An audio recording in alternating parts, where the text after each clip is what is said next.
welcome back to my channel. In today's episode, we're going to be talking about how to be yourself when you're around others. If you follow me on Instagram and you've been on this channel for a while, you might know that I used to be very shy. Totally different from how I am today. Now, if you're new to my channel, a little bit of background, I was a flight attendant for Emirates for 7 years, and I've been on YouTube for the last 2 years, and I freelance as a content creator and social media content strategist. The reason why my background is important is because in order to become a flight attendant, I needed to develop some level of confidence and some level of self-assurance. So I did. Basically, I developed a level of confidence where I was confident enough to talk to people, to hold conversations, but that didn't necessarily mean that I was comfortable in being myself when I was around other people. And I realized that this was the case because there were certain groups of people who, whenever I was in their circle, I would just feel like maybe I wasn't cool enough, you know? So I wanted to do a video to talk about the whole process that it took me from zero confidence to a little bit of confidence to how I am now, where I am able to be myself in any group of people that I'm in. So without further ado, here we go. So I was a very shy kid. I rarely ever put my hand up at school, ever. I just never wanted anyone to hear me speak. I was so shy that one time my mum and I were at the groceries, and I must have been like 7 years old. I had a little coin purse and I had left it at the cashier by accident, and my mum asked me to go and get it. Instead of going back to the cashier, which is only a few steps away, I threw a tantrum and I started crying, and I told my mum I didn't want to go get it, and I just started crying and made a massive deal out of this one thing. The reason why I didn't want to go back for my purse was because I didn't want to talk to the cashier. I was too shy to talk to her. Another very shy moment in my life that I found myself embarrassed by the end of it, I was in about grade 5. I always got to school quite early before anyone in my class would arrive, except there was always this one girl who would arrive just a few minutes after I did. Now, I was so shy that I came up with a technique to look like I was busy so that it didn't look like I was not busy, and so it didn't look like I needed to speak with her. Oh my god, even saying this makes me cringe, but this is what I used to do. I was studying in the Philippines at the time, and I had this massive bag, and what I would do is I would pretend that I was looking for something important in my bag and it wasn't there, so I would just like pretend to look for something in my bag so I never had to talk to her. I just wanted to share that with you because I wanted you to know how ridiculous some of the things that I was doing to avoid speaking with someone. In fact, one day she even said to me, she goes, "Hey, you don't have to pretend that you're looking for something in your bag because the teacher's arrived." I was like, oh, what? So, like, just so embarrassed because she knew what I had been doing the whole time. Just didn't say anything about it. So anyway, awkward. Okay, so fast forward to now where I have confidence and I can carry myself in a room by myself. What happened there? When I got into high school, I was still very shy, and I floated from friend group to friend group and was not really close with anybody. In my one friend group, they were interested in very different things to what I was interested in, but because I didn't know who I was and I didn't know what my own interests were, I just tried to be interested in what they were interested in. Put it this way, I ended up in a mosh pit somewhere at a metal concert. That's how much I tried to fit in. After high school, I realized I was going to university, and I had just gotten over how shy I had been. So in my mind, I decided to reinvent myself, and I said, well, these people that I'm going to meet now, they don't know me. So I'm just going to start conversations. I'm just going to talk with anyone that I want to, and I'm going to start conversations. And so that's what I did. I actually met my best friend by starting to talk to her when I was at the traffic lights. And I said, hey, you were in my last lecture. Yeah, I was. Okay. And then we found out that we had these similarities, and then we became friends, and then I did that over and over again through my university days, and I ended up having a very fun university. It was very social. I was always out doing something. That didn't mean that I was comfortable in being myself when I was around certain groups of people. Now, who are these groups of people? This sounds so funny now that I'm talking about it, but these groups of people were people that I thought were really cool. I obviously had a definition of what that was because every time I was around them, I just didn't know how to be. I was like, should I be funny? Should I talk a lot? Should I just be really nice? Should I be super accommodating? Should I be a bit of a bitch and pretend I don't want to be here? I just didn't know how to be around these people. So what did I classify as cool? Well, I classified good looking, loud people as cool. You know, like if they dressed well and they were sort of talking a lot. I especially found people who appeared to not care about what other people think particularly cool. I was the total opposite. I cared about what everybody thought, and so now I was like, how do I be? I found myself like quite uncomfortable around them, even though I wanted to be around them.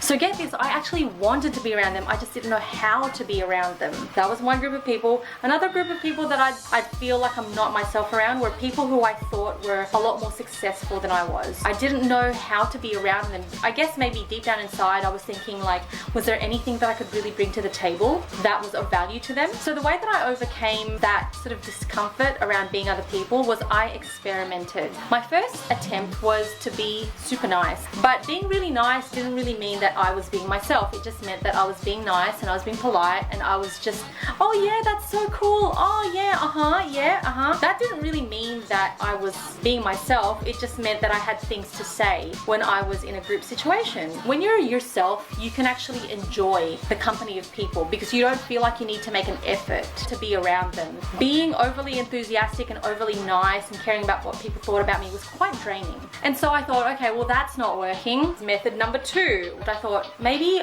I don't have to talk all the time, because I was of the impression that when I'm around people that I should always be engaging in conversation. I should always have something to say, but that's not true. I started to learn that I didn't have to talk. Then I kind of like just became more quiet, and then I started to get those feelings of what it was like to be really shy again, so I didn't really love that.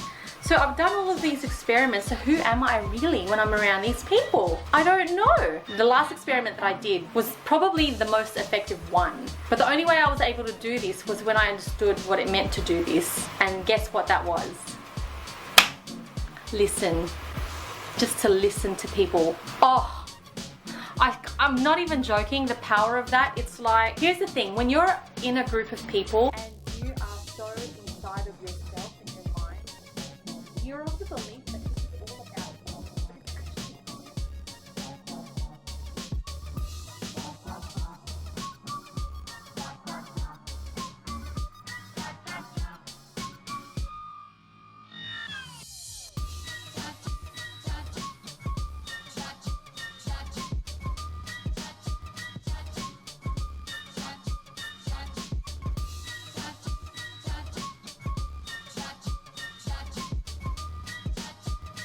And the more it was about them, the less I focused on how I was feeling inside. It took the focus away from my self-consciousness, from my insecurity, from my shyness, because I was now having to put that focus, which you can only focus on one thing at a time. It took that focus and put it on them. And so I started to learn like, oh, it's actually all right being around other people. I feel more comfortable, and to feel more comfortable felt like I was being more of myself. Now, it didn't really end there. There was a series of events that happened after those experiments that pushed me more and more outside of my comfort zone. And to be truthful with you, it was very much out of my comfort zone. But to be here in a place of confidence and where I can be myself around other people, I would much rather be here than where I was before. Because back where I was before, that shy person who had a lot to say but didn't feel like I could say it, and I didn't know how to say it. I just felt very limited. My self-expression was like nowhere to be found. And now I can just be myself. Now let's define like, what is your true self? Who is that? What is that? Let's start it off with something a bit basic. Think about who you are when you're around the people that you are most comfortable with. You know, like it might be your parents, it might be your family, it might be your best friend. I don't know. Think of someone that you can be with and you don't have to talk all the time to have a good time. Think about that. That's generally a bit of an indication of like your real self, you know, where you don't have to do anything. I mean, there's many layers to this. We can talk about your true self, your real self, but that's not what this video is about. This is just about being comfortable around people. You should know this, but there is no need for you to be the star of the show, to be the funniest person in the room, to be the sulkiest person in the room, to be the most. You don't have to be the most of anything. You just have to bring to the table who you are in that moment and be kind, and that's it. When I say be kind, I mean you don't not have to appease people, but just, you know, to be kind. The meaning of kindness. The biggest mistake that I used to make when I was around other people was to have the belief that I had to be one thing to them, that I had to be either the clown of the show or the most attitude of the show, or to know the most things, or to be the quietest person, or to not care when, even though I did care. I was of the belief that I had to be a certain type of girl, like she's that girl. But you have no obligation whatsoever to be anything but yourself. The tricky thing about putting on one side of you all the time is that it gets exhausting, and then when you don't want to be that and you don't want to act that way, you've got to counteract it with a whole other act, and then you just find that you're playing with these two different acts. This girl, then that girl, then this girl, then that girl. Find the part where you can just chill, and there's nothing wrong with that. Take your time, you know, experiment. Like I mentioned earlier, there were a series of things that happened after that experiment. I consciously put myself in situations where I was in a lot of different crowds all the time. I was doing a lot of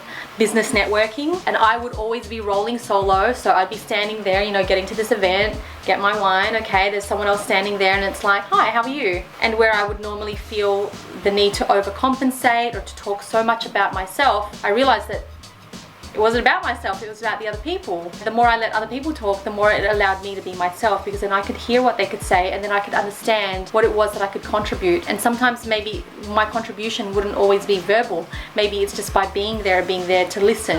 I hope you found these tips useful. Please, if you have any questions, pop them in the comment section down below. And if you like this video, give me a thumbs up. If you haven't already subscribed to my channel, please do. Also, if you have any other tips, like if you've gone through this like me and you tried a different method and you found that it works for you, feel free to share them with us in the comment section down below, because I think this is a topic that's not spoken about very much, especially in the social space where you normally just see the final outcome of a person and what they choose to reflect and project in that moment. But I think that the more that we talk about it, then the more that we can grow some awareness and the steps around what it does take to discover who you really are, so that you can be who you really are wherever you go. And it's a very, very liberating feeling. So I hope, if you're not already living your best life, that you're taking the steps to go ahead and live that best life, get that best life and live it. Alright, I'll see you guys next time.